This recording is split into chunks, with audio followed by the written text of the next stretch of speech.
சுமார் 10 லட்சம் விவசாயிகளுக்கு வாழ்வாதாரமாக உள்ளது. மதுரை மாநகர் உட்பட தேனி, திண்டுக்கல், மதுரை, சிவகங்கை ஆகிய மாவட்டங்களில் சுமார் 60 லட்சம் மக்களின் குடிநீர் ஆதாரமாகவும் உள்ளது.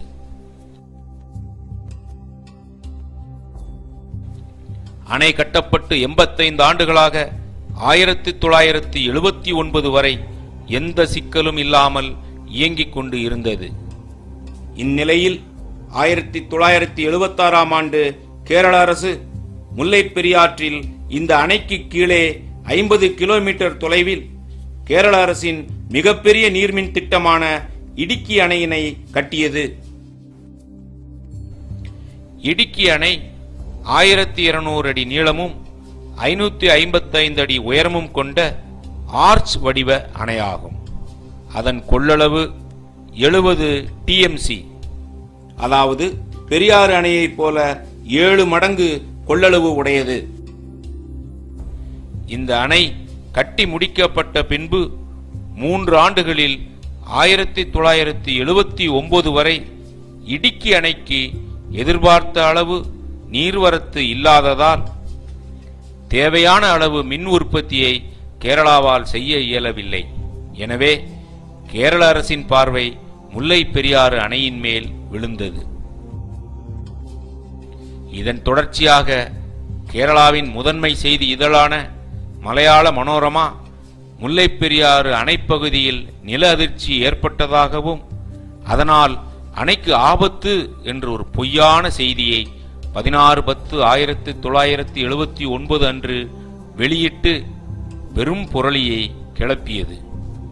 அதன் அடிப்படையில் கேரள அரசின் நிர்பந்தத்தின் காரணமாக மத்திய நீர்வள ஆணையத்தின் அப்போதைய தலைவர் திரு KC தாமஸ் அவர்கள் 23/11/1979 அன்று அணையை பார்வையிட்டு அணை வலுவாக உள்ளது என்று கூறிய அவர் 2 நாட்கள் கழித்து திருவனந்தபுரம் சென்றார். பிறகு தனது கருத்தை மாற்றி அணை வலுவாக இருந்தாலும் சில பலப்படுத்தப்படும் பணிகள் செய்தால் நல்லது என கூறினார். இதன் அடிப்படையில் திருவனந்தபுரத்தில் இரு மாநில அரசுகளும் பேச்சுவார்த்தை நடத்தின. பேச்சுவார்த்தை முடிவில் அணையை 3 கட்டங்களாக பலப்படுத்துவது எனவும் பலப்படுத்தும் வேலைகள் முடியும் வரை தற்காலிகமாக அணையின் நீர்மட்டத்தை 152 அடியிலிருந்து 136 அடியாக குறைத்து அணையில் நீர் அழுத்தத்தை குறைப்பது என முடிவு செய்யப்பட்டது. முல்லை பெரியாறு அணையின் முன்பகுதியும் பின்பகுதியும் சுண்ணாம்பு கலவையினால் கட்டப்பட்ட கல் கட்டிடமாகும். அணையின் நடுப்பகுதி சுண்ணாம்பு கலவை கான்கிரீட்டால் நிரப்பப்பட்டது. அணையை பலப்படுத்தும் பணி 3 கட்டமாக அவசரகால நடவடிக்கைகள், இடைப்பட்ட கால நடவடிக்கைகள், நீண்டகால நடவடிக்கைகள் என முடிக்கப்பட வேண்டும் என்று முடிவு செய்யப்பட்டது. முல்லை பெரியாறு அணை ஒரு புவியீர்ப்பு அணை, கிராவிட்டி டேம். அதாவது அணையில் தேக்கப்படும் நீரின் அழுத்தம் மற்றும் நில அதிர்வு ஆகியவற்றை தன்னுடைய எடையின் பலத்தால் தாங்குகின்றது. ஆகவே அணையின் எடையை கூட்டுவதற்கு அணையின் மேற்பரப்பில் 21 அடி அகலம் 3 அடி கனத்திற்கு அணையின் மொத்த நீளத்திற்கும் RCC கான்கிரீட் தொப்பி போல போடப்பட்டது.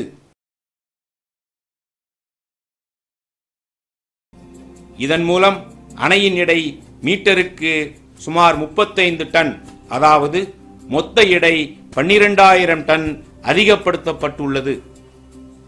இடைப்பட்ட கால நடவடிக்கையாக கேபிள் ஆங்கரிங் செய்யப்பட்டது. இது முன் தகைவுறுதல், அதாவது ப்ரீ ஸ்ட்ரெஸ்ஸிங் என்னும் தொழில்நுட்பத்தை அடிப்படையாக கொண்டது.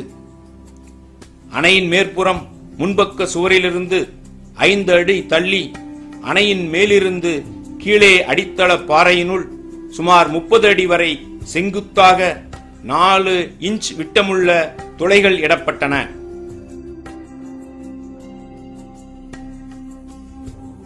இதனுள் 7 மில்லிமீட்டர் விட்டமுள்ள மிகு தொகையுடைய 34 உறுதியூட்ட கம்பிகள் ஒரே கட்டாக கட்டப்பட்டு உள்ளே செலுத்தப்பட்டது. அடித்தள பாறையில் கம்பியின் பிடிமானத்திற்காக முதலில் 20 அடி உயரம் வரை கான்கிரீட் போடப்பட்ட பிறகு கம்பிகள் மேலிருந்து 120 டன் விசை செலுத்தி இழுக்கப்படுகிறது. இழுக்கப்பட்ட நிலையில் கேபிள் துளைகள் சிமெண்ட் கலவை செலுத்தி மூடப்பட்டது. இதன் மூலம் இந்த விசையூட்டப்பட்ட கம்பிகள் 120 டன் விசையில் அணைக்கு கீழ் அடித்தளத்தில் உள்ள பாறை படிவத்துடன் அணையை இழுத்து பிடித்துக் கொள்ளும். இதுபோன்று 95 கேபிள் துளைகள் 9 அடி இடைவெளியில் அணையின் முழு நீளத்திற்கும் போடப்பட்டு அணை நில அதிர்ச்சியினை தாங்கக்கூடிய வகையில் பலப்படுத்தப்பட்டுள்ளது. நீண்டகால நடவடிக்கைகள். காங்கிரீட்டில் தாங்கு அணை ஆர்சிசி பேக்கிங்.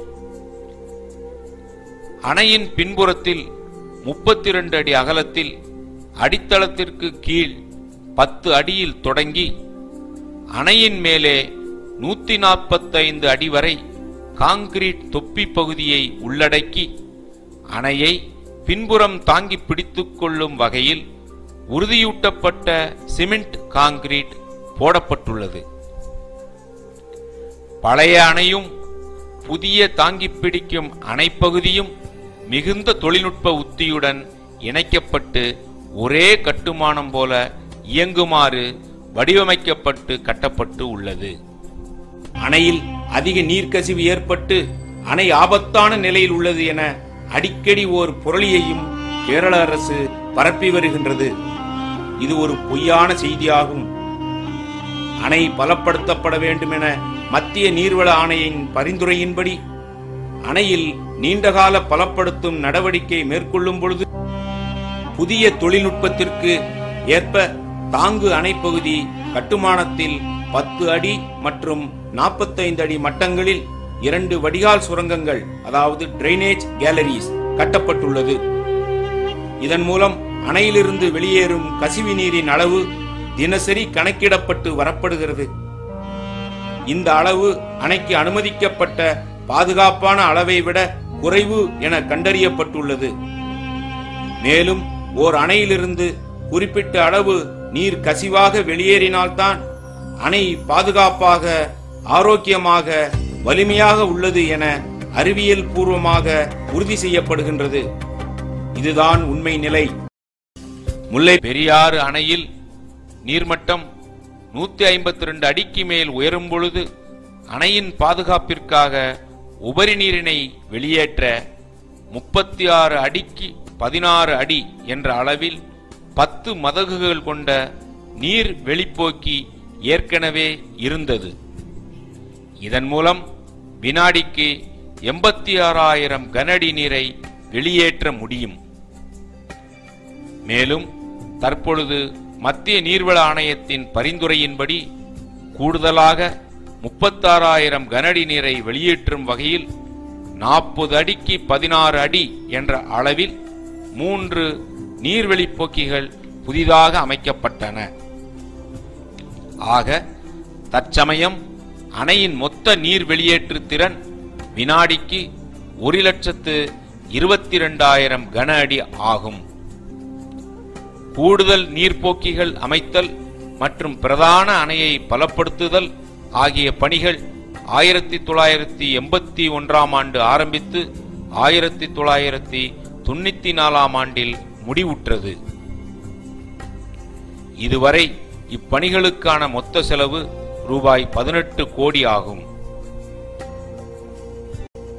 பெரியாறு அணையின் முக்கிய அணை சுமார் 1200 அடி நீளமுள்ளது. அதை அடுத்து சிறிய மலைப்பாறைகளும் பின்பு 240 அடி நீளத்தில் பேபி டேம் எனப்படும் ஒரு சிறிய அணையும் அதன் தொடர்ச்சியாக மேட்டுப்பகுதியில் 240 அடி நீளத்திற்கு மண் அணையுமாக முடிவுறுகின்றது.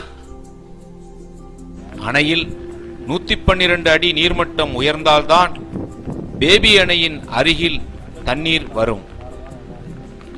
அதாவது அணையில் 152 அடி நீர் தேக்கப்படும் பொழுது பேபி அணையின் நீரழுத்தம் வெறும் 40 அடிதான். இருந்தாலும் பேபி அணையின் பின்பகுதியிலும் ஆர்சிசி பேக்கிங் எனப்படும் காங்கிரீட் சுவர் கட்ட முடிவு செய்யப்பட்டு அதற்கான பணிகள் துவக்கப்பட்டது.